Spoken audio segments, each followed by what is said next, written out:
Olá, eu sou José Val Paz. Esse é o quinto vídeo da série onde eu conto como era a vida de um músico que fazia baile, que fazia shows, que tocava em bares na década de 80, tendo como base a minha própria experiência e a experiência do meu professor, que foi meu pai. No dia de hoje, eu vou um pouquinho para trás, 2 anos só. Eu vou para o ano de 1978. 1978 foi quando eu comecei a frequentar o Ponto dos Músicos na Praça da Sé, em São Paulo. Você estando olhando para a catedral, bem pertinho da escadaria, à sua esquerda era lá que ficava o Ponto dos Músicos. Entre 5 e 8 da noite, de segunda a sexta, todo mundo ia lá para bater papo, para conseguir trabalho. Naquela época, 78, muita gente já tinha telefone, mas tinha gente que também ainda não tinha telefone naquela época. Então isso era um costume que vinha bem de antes, na realidade, né? As pessoas se encontrarem lá para conseguir trabalho, para bater papo. Então eu acompanhava o meu pai. Então o quê? Reunia 50, 60 músicos, 40, enfim, todo dia lá. Na época do carnaval aí lotava, tinha tipo 200 pessoas lá. Mais pra frente eu vou contar como é que foi a minha primeira experiência com o carnaval lá na Praça da Sé, inclusive. Mas nesse ano de 78 eu ia com meu pai, ouvia, ficava conversando e tinha muita gente, quase todo mundo lá que frequentava aquele ponto, tinha mais idade, era da mesma idade que meu pai, que já tinha quase 60 anos, um pouco mais novo, mas era todo mundo já maduro, assim, a turma que frequentava lá. Então, gente que tocava choro, gente que fazia baile com orquestra, gente que tocava em cantina italiana, tinham guitarristas, eu conheci vários guitarristas muito antigos, de antes da Bossa Nova. Tinha o Jacó da Cartola, um guitarrista que usava uma cartola quando tocava. Tinha o Santos, que era guitarrista da orquestra de Francisco Petroni. Tinha um guitarrista chamado Moringa, que cantava também, imitava o Jamelão. Outro chamado Cri-Cri, outro chamado João. Tinha o João de Deus e tantos outros, tá certo? Que frequentavam esse ponto sempre lá. E eu tive o privilégio de conviver, enfim, e de ouvir histórias deles. Volto a dizer, de antes da Bossa Nova, quase todos eles gostavam, volto a falar, do Nelson Gonçalves, Linda Batista, Adolfo Alves, Noel Rosa, né? Dessa turma que veio antes. E foi aí, nesse ano, que eu comecei a estudar. Meu pai era guitarrista, tocava à noite, e na nossa casa, na Moca, ele atendia os alunos numa sala, está lá até hoje. Foi lá que eu comecei a estudar violão. E uma das primeiras músicas que ele me passou, ele passava para todos os alunos. Eu vou tocar um pedacinho só do jeito que ele me passou, que foi assim, ó.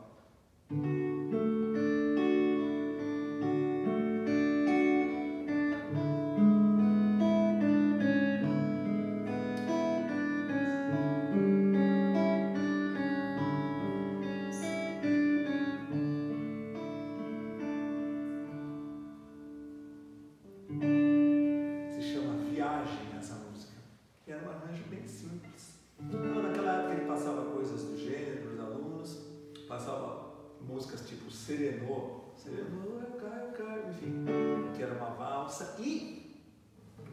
professores de violão, como meu pai, violão e guitarra na época, passavam os ritmos. Por quê? Porque isso era muito claro nos grupos de baile. Então, na cabeça das pessoas estava claro isso. Então, por exemplo, ele ensinava, que a gente chama de batida hoje, né? O ritmo de valsa. Então, aí ele ensinava o ritmo de samba canção, que era assim, ó.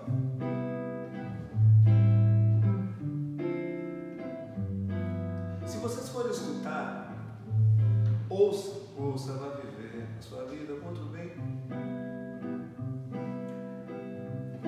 Antes das gravações de bossa, os sambas lentos eram tocados desse jeito pelos violonistas. E foi assim que meu pai me ensinou, que era...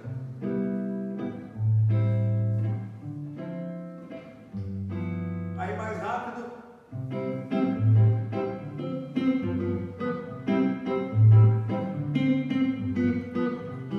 Muitas vezes eu tocava choro assim.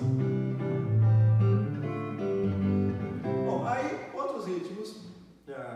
Já falei valsa, samba canção, samba, machixe.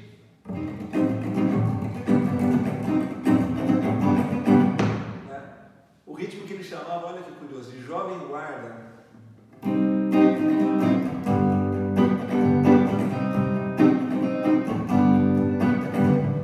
E era assim, então você pegava, sei lá, 5 músicas, 5 valsas, 5 sambas canções, 5 temas que eram nesse ritmo da tal Jovem Guarda, né? Lógico, inspirado no Roberto Carlos.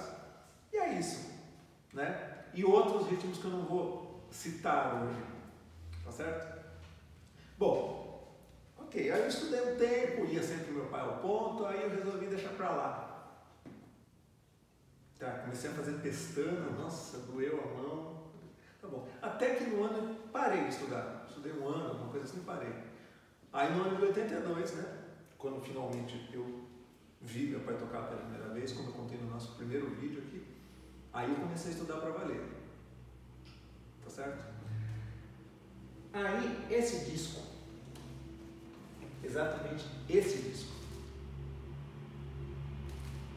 olha só, o Wes Montgomery, o arranjo do Oliver Nelson, Going Out of My Head, uma big band US. Aí eu comecei a ouvir esse disco todo dia e noite. Mudou minha vida. Então, eu continuo ouvindo esse disco até hoje. Comecei a ouvir esse disco e outros discos de jazz, segui acompanhando meu pai, né? Aí eu comecei a estudar as outras matérias, né? Uma das principais matérias, que para quem é meu aluno sabe que eu costumo trabalhar sempre isso, é essa coisa da transposição, né? De tocar tudo em qualquer tom, certo? Então, no futuro eu vou secar mais esse esquema que foi utilizado comigo pelo meu pai. Mas é isso, a gente pegava uma música como essa que eu toquei agora há pouco, que foi o Quanto Riso, Quanto Alegria, Máscara Negra, Marcha de Carnaval, pegar primeiras marchas, não essa aqui que é meio complicada, mas tipo Jardineira, Cavaleiro do Zezé, e ficava tocando em todos os tons. E aí comecei a tocar as bossas, os sambas, tudo em 12 tons, né? E uma curiosidade, por exemplo, Rapaz e Bem.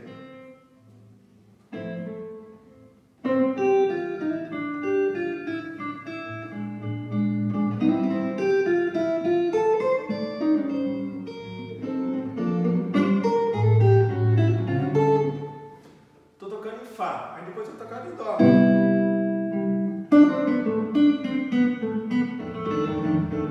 Então eu aprendi a harmonia nos 12 tons e a melodia também. E eu não sabia as 5 digitações no braço inteiro. Não, eu sabia, sei lá, essa aqui, essa, e no máximo essa aqui. E com isso eu ia colocando, vendo por onde estavam indo os acordes, e ia fazendo. E o que acontecia? Eu ficava o dia inteiro estudando e tocando, tudo bem, estudava a parte parte teórica do jeito que era possível na época, que como vocês imaginam, né, o material era bem reduzido, e principalmente ficava isso, tocando os temas. Eu ia à noite no baile com meu pai, eu ouvia uma música, aí chegava de dia, gostei, me passa, ele me passava. E uma curiosidade espetacular na época era o seguinte, por exemplo, estava tocando na rádio aqui, ó.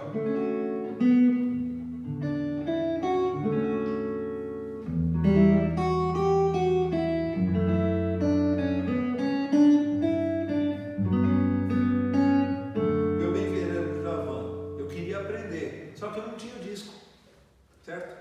E também, por incrível que pareça, não era fácil achar um disco, porque esses discos de música brasileira e de jazz, então não se fala. Os discos de música brasileira que faziam sucesso, eles faziam sucesso 1 ano, 2, depois não tinha mais na loja para comprar, certo? Então você tinha que esperar tocar na rádio.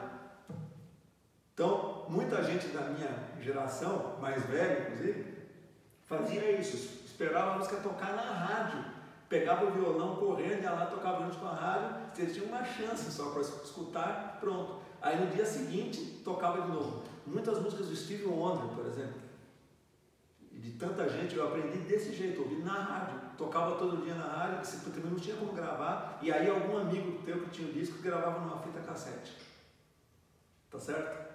Então, olha que diferente que está hoje, né? Então a gente tem uma facilidade incrível, então era isso que a gente fazia. Então, encerrando esse papo de hoje, é isso aí. Falei um pouquinho sobre o ponto dos músicos, que foi muito importante na minha vida, foi lá que eu consegui meus primeiros trabalhos, inclusive.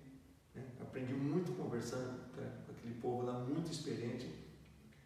Falei um pouquinho como eu comecei a estudar com meu pai, com essas coisas básicas, bem simples, e que depois comecei com esse trabalho aí de tocar em tudo que é tom, aprender os temas e de exercitar o ouvido, tirando coisa de ouvido do rádio, né? E para encerrar, eu vou tocar uma música do Gonzaguinha, que naquela época estava estourado. O tema que estava estourado, que era o Começaria Tudo Outra Vez, que é um bolero, com harmonia de jazz, como várias músicas do Gonzaguinha são.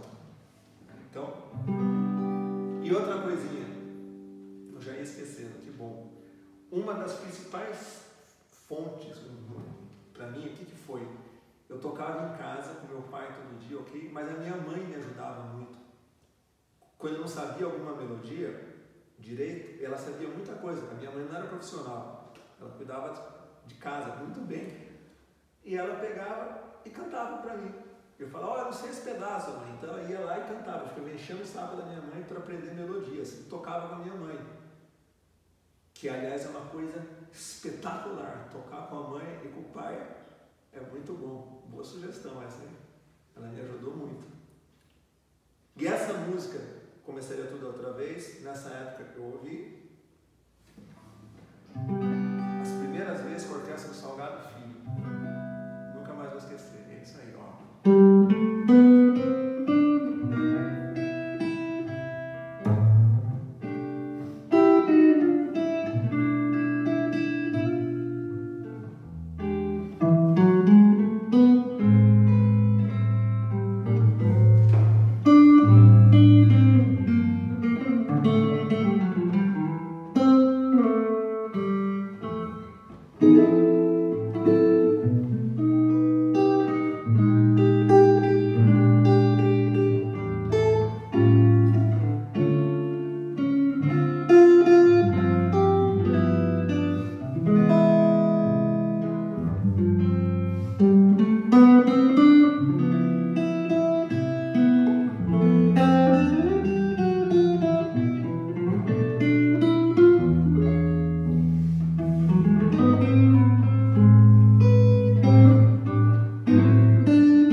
isso aí. Muito obrigado. No vídeo de amanhã eu vou falar mais um pouquinho sobre o ponto dos músicos e como foi a minha primeira experiência profissional como ritmista. Valeu, obrigado.